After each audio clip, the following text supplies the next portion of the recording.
मित्रों, एक समय की बात है। एक गांव में एक मलिक रहता था जिसे अपने ज्ञान और सत्ता पर बहुत गर्व था। उसे लगता था कि उसने संसार का सारा ज्ञान ग्रहण कर लिया है और इस धरती पर कोई ऐसा आदमी नहीं है जिसके बारे में वह ना जानता हो।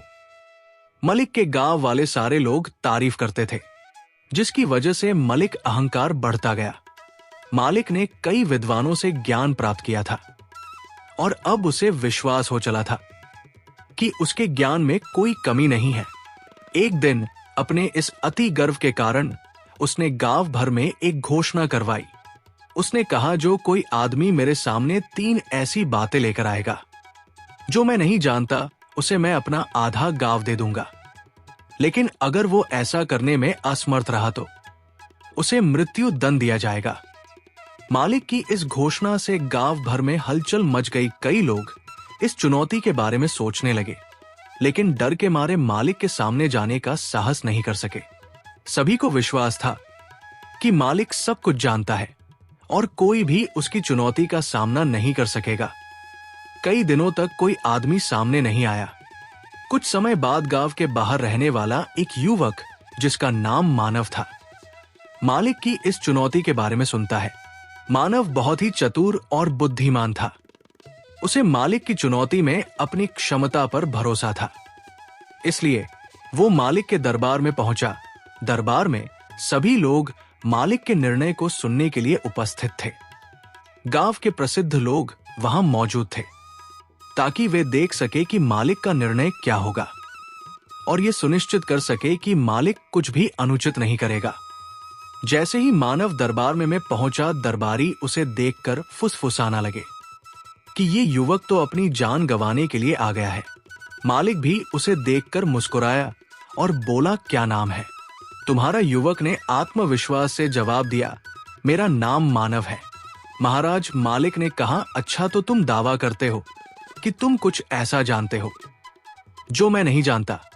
मानव ने तुरंत उत्तर दिया, हाँ महाराज, मैं ऐसी 3 बातें जानता हूं जो आप नहीं जानते। मालिक को मानव के इस आत्मविश्वास से थोड़ी ठेस पहुंची, लेकिन उसने अपनी शर्त की याद दिलाते हुए कहा, तुम्हें पता है कि अगर तुम असफल रहे तो तुम्हें दंड स्वरूप मृत्यु दंड दिया जाएगा। मानव ने सिर झुकाकर कहा, महाराज, मुझे ये पता है। मालिक ने फिर कहा, तो बताओ वो कौन सी 3 बातें हैं जो मैं नहीं जानता। मानव ने मुस्कुराते हुए कहा, महाराज, मैं आपको 3 बातें तो बताऊंगा, लेकिन मेरी एक शर्त है। अगर आप उसे मानेंगे तभी मैं शुरू करूंगा। मानव ने कहा, मैं 3 दिन में 3 बातें बताऊंगा। उसे आदमी ने फिर मानव की शर्त को स्वीकार कर लिया।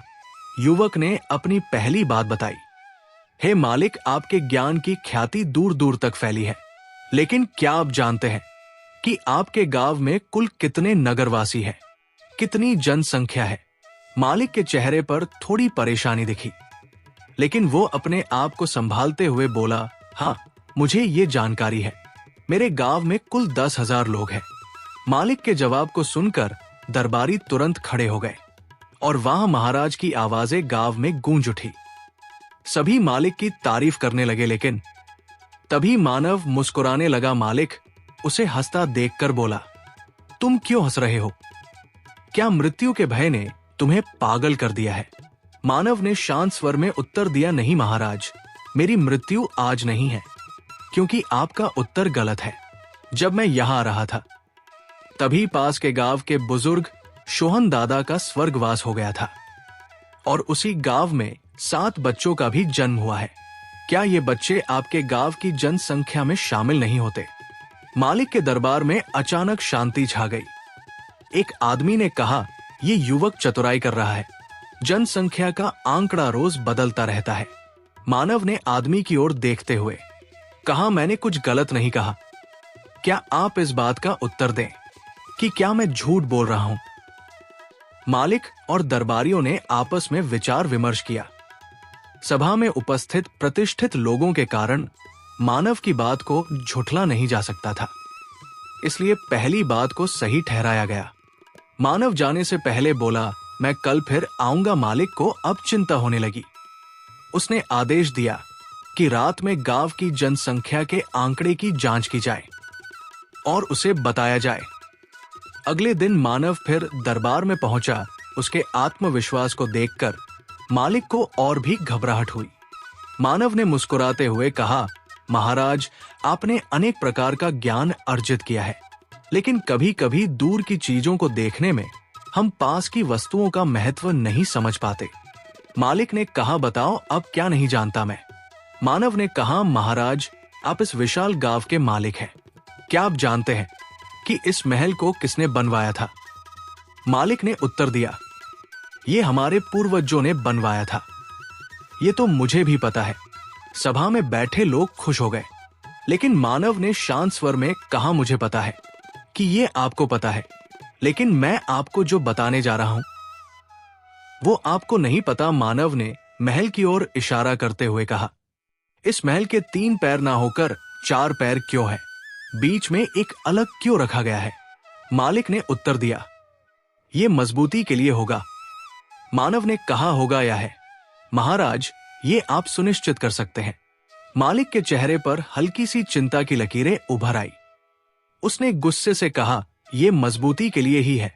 तुम अब चतुराई कर रहे हो। मानव ने उत्तर दिया, नहीं। मालिक ने आश्चर्य से लोगों की ओर देखा और कहा, मुझे ये बात क्यों नहीं बताई गई? मालिक ने फिर मानव से पूछा, तुम्हारे पास इसका क्या सबूत है? तुम्हें ये पुरानी बात कैसे पता चली? मानव ने कहा, इसका उत्तर आपको मेरी तीसरी बात में मिल जाएगा।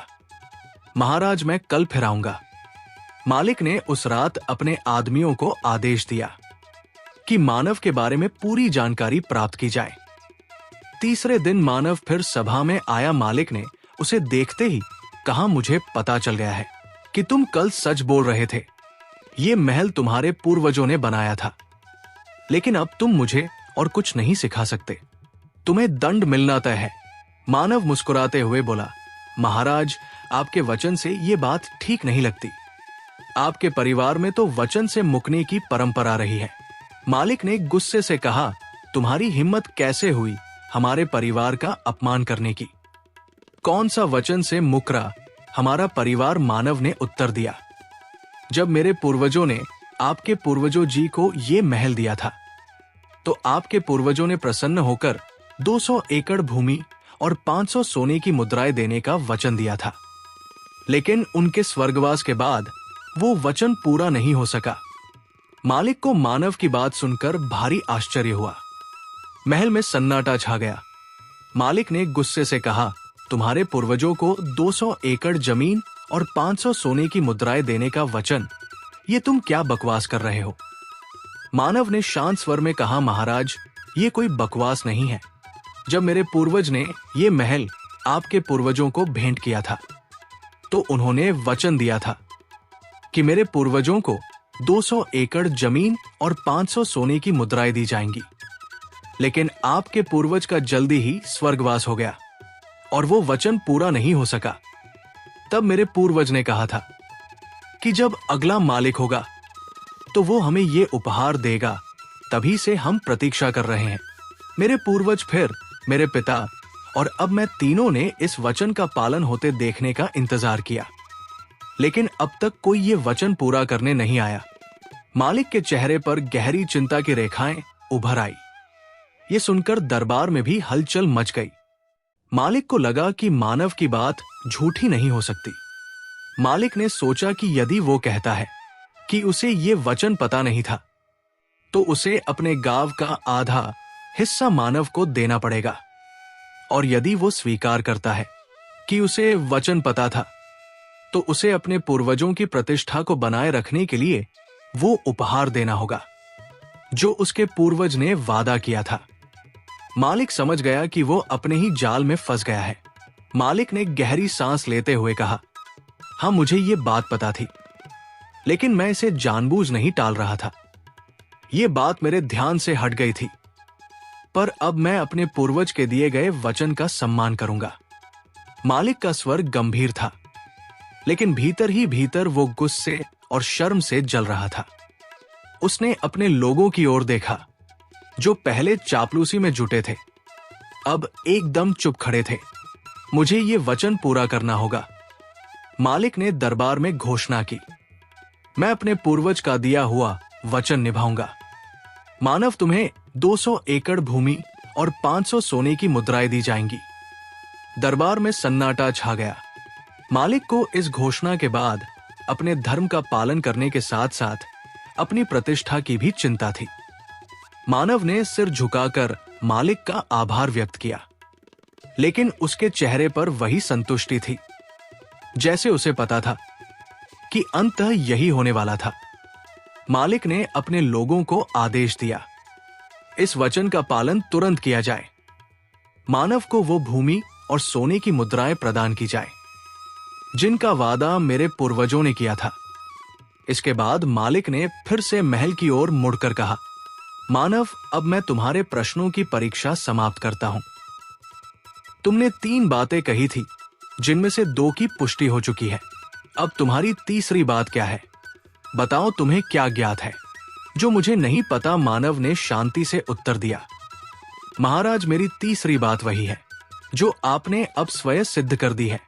आप ये सोचते थे कि आपके पास पूर्ण ज्ञान है कि इस गांव में ऐसा कुछ भी नहीं है जिसे आप नहीं जानते, लेकिन सच्चाई ये है कि हम सभी के जीवन में कुछ ना कुछ ऐसा होता है जिसे हम नहीं जानते या ध्यान नहीं देते।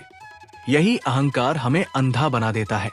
आप समझते थे कि आप सब कुछ जानते हैं, लेकिन आज आपने स्वयं देखा कि ऐसी कई बातें हैं जो आपसे छिपी रही, चाहे वो जनसंख्या की सही गिनती हो, महल की कहानी हो या फिर आपके पूर्वजों का अधूरा वचन। आपने ये सब नहीं जाना था।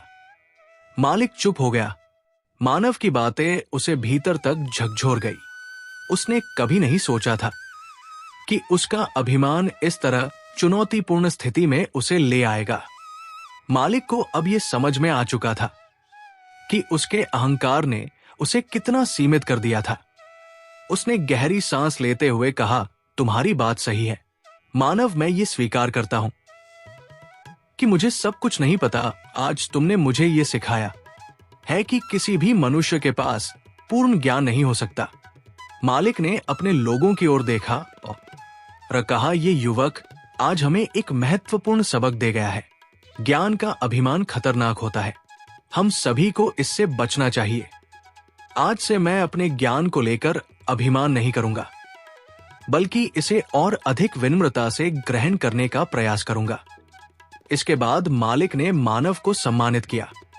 उसने न केवल मानव को वचन के अनुसार भूमि और सोने की मुद्राएं दी, बल्कि उसे अपना सलाहकार भी नियुक्त किया। मानव ने मालिक का धन्यवाद किया, लेकिन उसने विनम्रता से मालिक का प्रस्ताव ठुकरा दिया। उसने कहा, महाराज, मेरा उद्देश्य आपको ज्ञान देना था, आपके गांव का हिस्सा बनना नहीं। मैं अपने साधारण जीवन में ही खुश हूं। मालिक ने उसकी बात मान ली और मानव को जाने की अनुमति दी। जब मानव महल से बाहर निकला तो पूरे लोग उसकी बुद्धिमानी की प्रशंसा कर रहे थे। मालिक के अभिमान का अंत हो चुका था और अब वो एक और अधिक विनम्र बनने के लिए तैयार था। इस प्रकार मानव ने न केवल अपनी जान बचाई, बल्कि मालिक को एक अनमोल सबक सिखाकर पूरे गांव के लोगों के बीच अपनी प्रतिष्ठा भी बना ली। आगे दोस्तों, ऐसे ही एक मालिक और थे। ये कहानी एक छोटे से गांव के अभिमानी और कर वसूली करने वाले मालिक की है, जो अपनी जनता की ओर ध्यान देने की बजाय अपने शौक और विलासिता में ही डूबा रहता था। गांव में कई सालों से सूखा पड़ रहा था, जिससे किसानों की हालत बहुत खराब हो गई थी।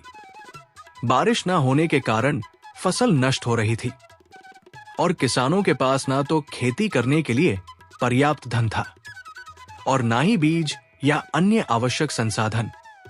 मालिक को इन सब की पूरी जानकारी थी, लेकिन उसने कभी जनता की स्थिति पर ध्यान नहीं दिया। वो अपने महल में ही रहता था, जहां रंग बिरंगे नाटकों और खेलों का आयोजन होता था। मालिक को अनोखी और सुंदर वस्तुएं एकत्रित करने का शौक था और वो अपना धन सिर्फ इन विलासिता की चीजों पर खर्च करता था। गांव के गरीब किसान कई बार मालिक के दरबार में अपनी समस्याएं लेकर आए, पर हर बार उन्हें सिर्फ दिलासा देकर लौटा दिया गया।